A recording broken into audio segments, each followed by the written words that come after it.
Hey guys, I wanted to come and do a intuitive reading for the full moon. So we have full moon Scorpio tonight, and it's also a partial eclipse. A partial eclipse is where the Earth, while it's between the sun and the moon, just partially puts its shadow over the moon, making it look darker, as if it's taken on a dark hue without actually blocking out all the light. So I wanted to really dig into the energy of this full moon. So full moons in general are the time of release. It's the end of a cycle. So it's the time to release that which no longer serves us. So with that in Scorpio, we have a lot of really deep-seated passions and emotions, and maybe things that weren't healthy. They were too extreme to really balance out in our lives. So with the full moon in Scorpio, we've got the ability to release a lot of those triggers, those reactionary triggers that we feel that make us feel too much, that make us feel those more painful and poisoning emotions. A great time to go into traumatic events, to PTSD, childhood traumas, anything that you still feel that triggers you as an adult, even though it's been 20 years, even if it's only been 1 year, and it still triggers that feeling, and it makes you feel like you're right back in that moment, feeling that thing again. The Scorpio full moon is a wonderful time to release that. Now, the really cool thing about the full moon eclipse is that it's like Earth's intervening. It's coming between the energy of the full moon in Scorpio, this really raw, passionate energy. Earth is stepping in between, and it's casting its shadow over, almost like casting its beam over the moon, like a wing. And it's offering its help, it's offering its aid to really go deep into the shadow of these emotions. This is not the time to shy away from really digging deep. This is a time where we are being supported by Earth to dig deep, to release those traumatic events, to go back into ourselves. It's so easy to forget to deal with our human when we're on the spiritual path. We like to look at ways to ascend, ways to evolve, ways to not come back, quite frankly. But that's not why we're here. We're here to live a human experience. And a big, big, big part of that is dealing with the emotions, dealing with pain, dealing with the loss, dealing with grief, and processing all of that. Each time we're faced with a traumatic event, we're given an opportunity to grow on a soul level. Doesn't feel like that. It certainly doesn't feel like that in the moment. But the further along is not the right word. The more you start to honor your experience, the more you start to look inside and say, okay, what is this? What is the benefit of this? What can I learn from this? What is my opportunity here? You start to build protection from those traumatic events. They don't dig in as deeply into your emotional center. But just because we're learning these things and we're able to identify that doesn't mean we've dealt with the stuff that has already created these grooves in our DNA. We've got these. It's like you think about a river is going to always go down the path of least resistance. Well, we've created these rivers of trauma, and every time an emotion hits this river, it's just going to immediately go down the river, the path of least resistance, and it's going to hit that path every time. And each time it does, we're going to feel that motion. We're going to feel that pain again. We're going to remember the people that were involved. We're going to remember the heartache. We're going to remember the physical pain, the mental pain, the emotional pain, and we're right back in it. because the river is deep and it's just allowing this water to constantly go down. What you're doing by releasing these, it's almost like closing up the river. You're teaching the emotions, your emotions, to go down a different path. It's not as easy, and sometimes we'll forget and the water will run right back down the old river. But what we're doing is we're building up, not exactly a dam, but we're rerouting our emotions to be healthier so that we don't have to experience that same deep river every single time we see someone that looks like a loved one, or every time an anniversary comes along, a birth date, anytime we see a photograph, or if someone says something insensitive to us, it brings us right back to that emotion we felt when we were abused as a child. We can close that emotional river so that we don't have to feel that over and over and over again. And this full moon in Scorpio is an excellent time to really, really dig into those triggering emotions. This is the time, with the help of Earth, who's casting her shadow over this moon energy right now. She's saying, all right, look, it's not diluting it in any way, shape, or form. It's almost like it's intervening, holding. She's holding it in her hands. So the moon in Scorpio, this very passionate energy, is being held by Mother Earth with this partial eclipse. Now we can't see the eclipse here in the US. It's just going to be on the eastern side of the world. So if you're over in Europe or Africa and Asia, you probably got a really good chance to see it, although they say it's actually very subtle. The energy shifts from this don't need to be seen to be felt. So you will see this beautiful full moon in Scorpio here in the US. You'll see it's called the flower moon because of the season of May. But I really wanted to dig into what other energies are out there. So I want to pull some cards. And this is the Zen Tarot deck. I'm going to pull up my other video. And I'm going to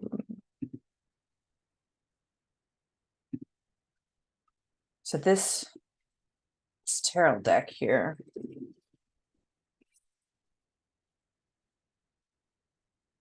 I'm a big fan of the Zen Tarot deck because it's very elemental. Spirit, we call in the energies of the full moon. We ask that angels, guides, beloved masters, all beings of life here to help with the ascension of the planet at this time. We ask that you create a sacred circle, allowing only that which is in the highest good of myself and all of the receivers of this message, and only messages of the highest good penetrate. I ask that you speak through me to allow your messages to be clear and light. We ask Spirit what messages we are to learn from this full moon on 5 May 2023. That energy of the 5 is very, very prevalent right now as well. That elemental power, the connection of the 5 elements.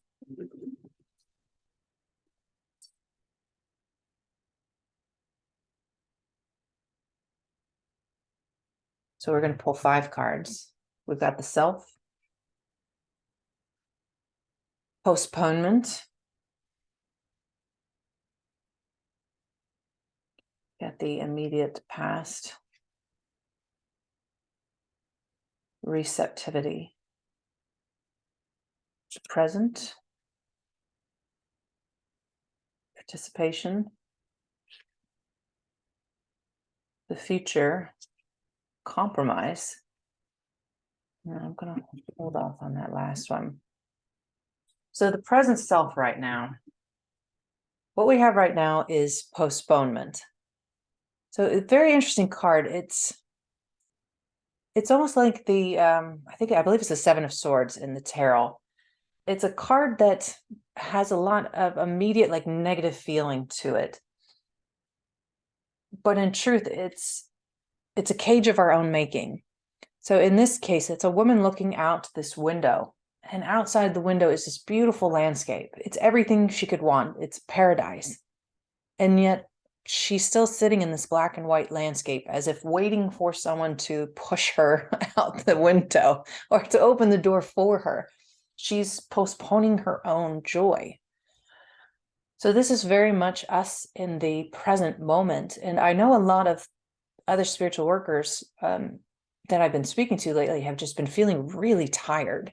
And it's something about the energies of 2023. There's a lot going on, a lot of new soul missions are coming forward, and they feel massive, and they're taking a lot of energy.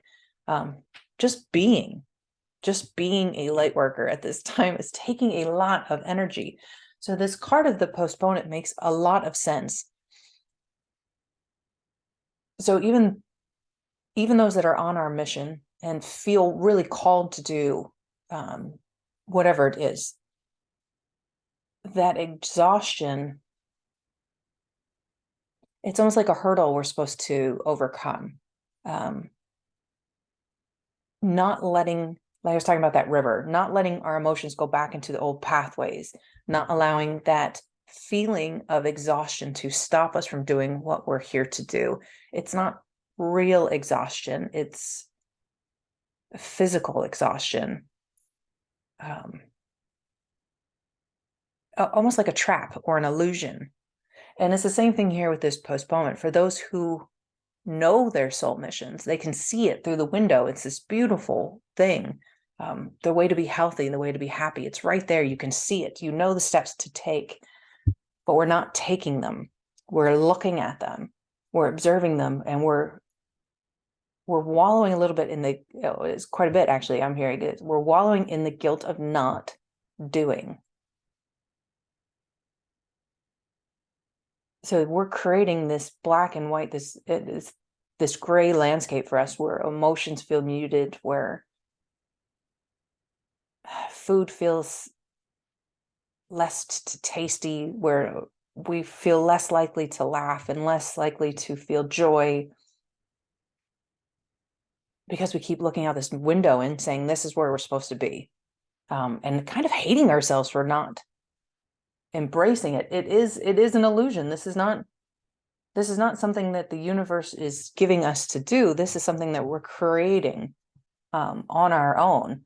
And it's as simple as opening the window, right? This is not some large hurdle. This is not even something that needs to be done. In the world of energy, there is no window. That window itself, thinking that it's on some kind of other side, is an illusion. The tiredness is a bit of an illusion. So what has gotten us here? So the past, we've had a lot of aha moments. So we've got receptivity. So this receptivity, this feels like the whole reading feels like a very big reading for light workers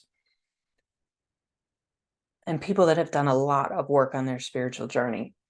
So the receptivity, we've got this beautiful lotus flower that's opening up, and you can see the female form here, connecting these strands of DNA, connecting the chakras, this beautiful blue energy. So starting to speak our truth, being receptive to the truth of other people. So we've been excellent students, right? We've been excellent spiritual students. We have been open to receive. We have been open to shift our thought patterns, our beliefs in a major, major way, to the point where we have shifted ourselves on a energy and chemical level, right? We've changed our DNA by our receptivity to the spiritual messages that we've been receiving from other people.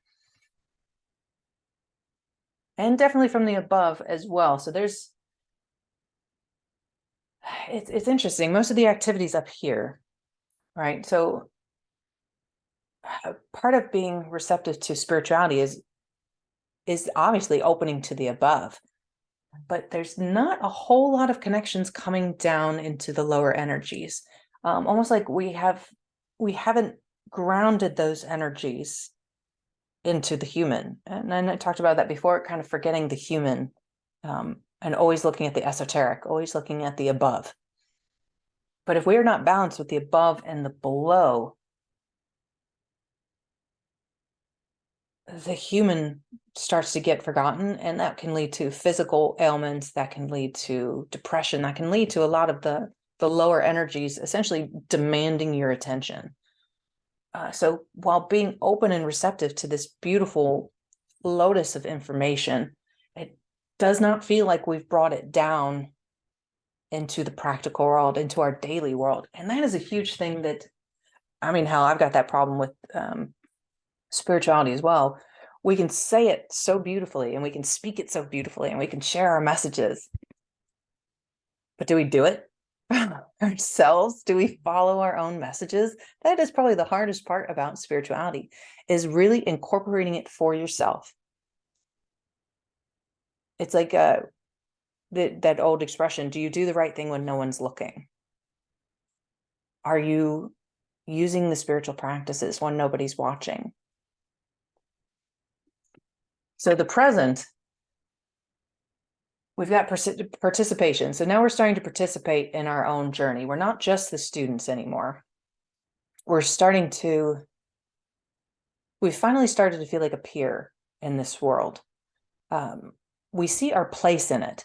And the number 4 is very interesting too. So this is talking about the basis elemental. So the water, earth, air, and fire coming together, blending those energies together, really tapping into them. Participating in the flow of energy around us is a big one too. This is definitely a mission that I've heard a lot of people coming forward with, including myself, is changing the energies.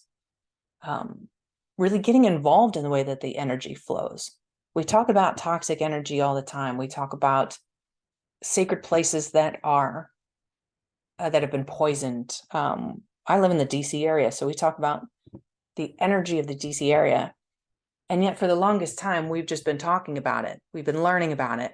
Now we're starting to do something about it, right? We're starting to call in aid. We're starting to make our connections, make our communities, and we're starting to participate in our own journey, which is huge. This is also a fire card. So fire being action, motion, passion. So we're starting to actively engage in our mission. But there's something,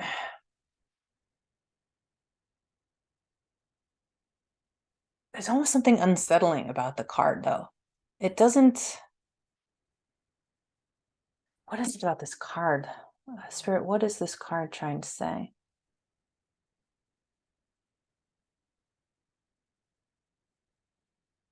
The flow feels really unbalanced here.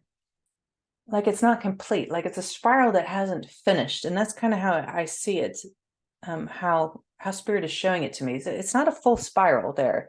It like stops. It's kind of a disjointed thing.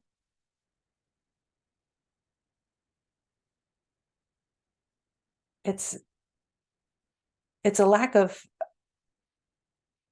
it's a trust issue that we're having with ourselves. We don't trust ourselves. We don't trust that what we're doing is true or real. So while we are participating with this and we're starting to find our communities, and on an intellectual level, understand our role within it, on an emotional level, on a heart level, we're still feeling doubt. And that doubt is preventing us from putting our energy into this collective movement, into this spiral. It's a lot of self-worth stuff, really feeling out of balance. And obviously it does go back to, it's feeding into this postponement thing. So this is really interesting. So usually you ask the cards, what is creating this sense of self right now? So what I'm hearing is we felt more comfortable as students, which does make sense. We were comfortable in being receptive because we weren't being called on to do or be. We were able to tell ourselves that, well, we're just students. We don't have to do that. Those teachers, those workers, they've got a gift I don't have. And we're able to tell ourselves that as students. We've reached the point in our spiritual journeys where we can't say that to ourselves anymore. where we're being called to stand up in our own space. And that's really calling to the table a lot of self-worth issues, deep-seated self-worth issues, a lot of childhood trauma. And I don't know a stable family. I'm sure they exist. And if you have one, congratulations. Most of us have really traumatic childhood events. So you're not alone in this. This is not unique. This is not a punishment. This is not something you did or deserve to feel. But we're really being called on not just to participate in our spiritual mission, but to actively participate in leaving that behind. Actively participate in growing your own self-worth. Do you love who you are? Because if you don't love who you are, you will never open that window. You won't. And if you do, it's not going to feel safe. It's not going to feel right. You might feel like you don't belong. The participation in your own human. It's just, it's so hard to say that enough. You can't love unless you know how to love yourself. You can't be in a healthy relationship unless you have a healthy relationship with yourself. These old monikers have a place for a reason. At no point are you not good enough. I don't know how many negatives that was. It's just, we got to erase that. As light workers, as light beings, as seekers, as students, as whatever you want to call yourself, erase the idea that you are not good enough, that you don't have a place in this world, that you don't have a place in these missions, that what you're doing is not real, that what you're doing is not powerful, that someone is more gifted than you. All of these things, the full moon with Scorpio, this is the time to remove any of that crap. Write it down on a piece of paper and burn it. Burn it tonight. Make that your full moon ceremony. Write down anything you feel you lack and burn that away. The emotions that we've got with other people are wonderfully complex, and we can deal with that on another full moon. This full moon feels like us, our emotions with ourselves. How do we feel about who we are and what we're doing and our gifts? Anything that we doubt, we're going to write on a piece of paper and we're going to burn. And we're going to just let the moon and the earth with her, the earth holding that beautiful moon for us tonight in the Scorpio energy, we're going to let her take that. And we're going to ask her to clear it. And we're going to be very, very, very clear that we're done with this energy forever. Again, sometimes water will creep back into that old river, but now you know that's not how you want to feel all the time. You don't want to constantly go back into that old habit of, I'm not good enough. I don't belong. I don't fit in here. You don't need to fit in anywhere in the world. This is solid. This has to be solid. You are 100% divine. Period. So the immediate future for this, with this energy that we're doing here, what's coming up is compromise. And I don't feel it as compromise in the traditional sense of we give to get. We'll give a little, they get a little. It's the rainbow card. It feels more like spiritual partnerships, linking, sharing your gifts. So instead of, that is what it feels like. So there's a lot of solitary spiritual practitioners. Okay, so that's what I'm hearing. So it's, when we feel fear about jumping out into the spiritual world or these spiritual missions, and that's one of the things that's keeping us, that's postponing this next big evolutionary move. There is someone in your life or someone in your life coming soon that you can work with, that not as a mentor, as a peer, someone who you can create things with. Now, this doesn't feel like a long-term partnership. It feels like something to kind of get you off the ground. And I keep hearing the word crutch, and that's not the right word, but like training wheels.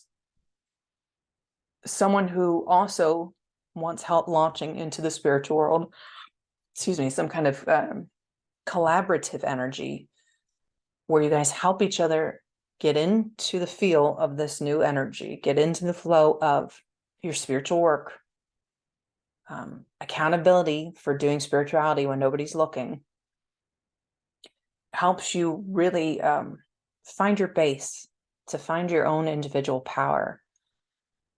And what you're doing is it's not compromise, it's support. When I'm feeling tired, they're feeling strong. When I'm feeling doubt, they're feeling courage.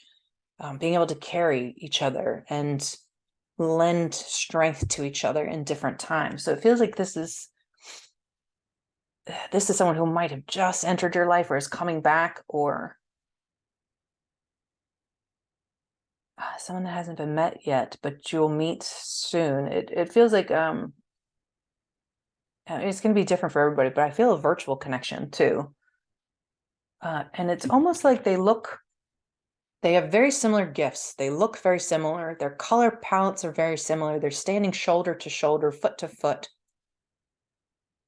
Very similar, but obviously different strengths, but their gifts are going to be similar. So two Reiki masters who start doing fairs together, who start doing psychic fairs, or rent a space together and share that, who start doing podcasts together. Tarot readers who are a tarot reader and someone who does like human design or something like that. You start bringing your gifts together and creating a cohesive package, a cohesive gift that you give back to the community as you build your confidence to really participate in your own mission. It's not to say your mission will ever be solo, but this feels like this is like walking together and holding on to each other and supporting each other to really move past this fear of opening the window. So what is our outcome if we do that? Bringing the energy down, that all of these wonderful lessons we've learned, bringing these down, opening this window, getting rid of all the self-doubt, burning away the self-doubt, and finding that supportive structure. And it might not be direct support either. And this is something, oh, there we go. Okay, that jumped right out.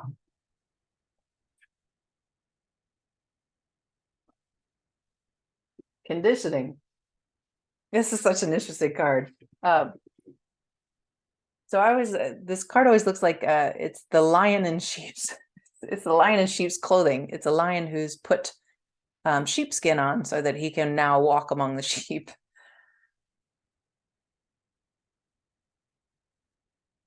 So what I'm hearing is this is you and this is me.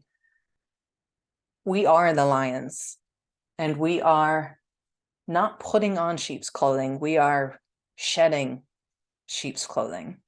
We have walked among the sheep. We have done our best to fit in. We have done our best to belong and to make our family proud and to make our spouses proud, to make our kids proud of us. Fuck it. It's time to let all that go. It's time to remove that false coding, because that's just not who we are. We are lions. We are here to do something magnificent. And the only thing holding us back is us and our old belief patterns. So it is time to start shedding that skin. And by the looks of the card, the first step in doing that is recognizing that you are, in fact, a lion walking among sheep. That's good. That's not a bad thing. It's not wrong. There's nothing wrong with you. And then we start removing the ties that are binding this skin onto us. These are things that we do and say and how we address where we work to make other people more comfortable with us. We're going to start removing those ties and letting those things go. Because once we've recognized who we are, we're not going to be comfortable pretending anymore, even for other people, even to make other people more comfortable. So the full moon energy in Scorpio, an incredibly powerful time to shift this energy. This relationship that we have with ourselves, the transition from student to participant to lion. And it actually shows it as a really gradual movement. You know, we've been the student, we're actively starting to stand up in our own power. Even if we need help to do that, we're going to get here. This is going to happen.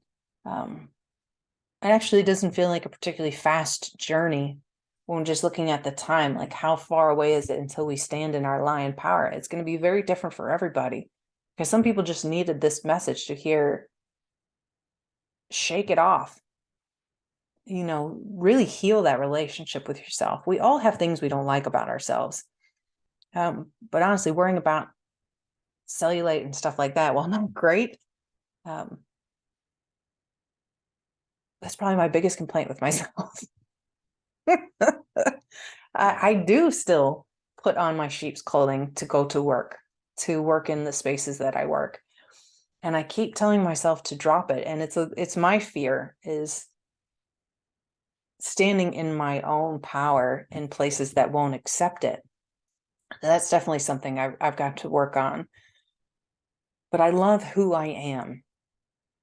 I know how powerful I am. And this is not something I learned overnight. This is something I learned by actively using my gifts, by doing stuff like this video, by having spiritual conversations and voicing my opinions. Whatever my gift was, is sharing it gave me confidence to share it more, to do it more often, to try sharing different things. Start participating in your spiritual journey. This is not a spectator sport. And the more you share and the more feedback and validation that you get, the more your gifts will unfold, because they're just waiting for this window to open. And there's nothing stopping you from going through that window right now. But support is there if we want it. If we want someone to work with, or groups of someone to work with, the number 5 keeps coming up too. So maybe joining some kind of community massage parlor, something that it definitely feels there's a community aspect there as well. It might not just be one person, but lending your gifts to a collective is a great way to get out and start practicing. The spiritual community I'm a part of is wonderful for that. And that's one of the reasons that I've got the confidence to do these videos, is because these women created a safe space for me to do that. I started sharing my messages and I felt their response and I felt how it resonated with them. And that changed everything for me. All of a sudden, I wanted to share more. I wanted to dig deeper into my gifts. I wanted to listen to spirit more, and feel more open to channeling in these messages, because I had a safe space to do that. So really, and I was wondering why I had these. I found these 2 crow feathers outside when I was walking around just now. And I was wondering why the number 2. And number 2 for me always means path, a pathway, a fork in your path, a choice. We can always choose to stay as we are. For me, it seems like an easy choice. If you're not happy, stop doing what you're doing. But it is a choice. We do not have to participate in our spiritual journey. We never have to open that window. It's up to you. But the energy is there for you to do it, and for you to do it in a massive way, that not just open the window, dissolve the window, and really step out as a spiritual leader. Now, if you feel fear around that, really ask yourself, is it fear or is it excitement? And if it's fear, what is it coming from? Is it coming from that self-doubt? Because that's going to keep creeping back up if it's not dealt with. Every time that self-doubt comes up, or self-hatred or guilt or anything else, ask yourself really honestly, do I want to feel this? And if you keep catching yourself doing it enough, eventually becoming conscious of it will shift it away. Like I'm feeling some kind of way. I say I want to become a spiritual leader, but clearly I'm not doing it because X. Bring your attention to it. Burn it as many times as you need to. Meditate on it as many times as you need to. Go onto YouTube and see how to release emotions, how to release trauma, and do it over and over and over again. It's like processing the loss of a loved one.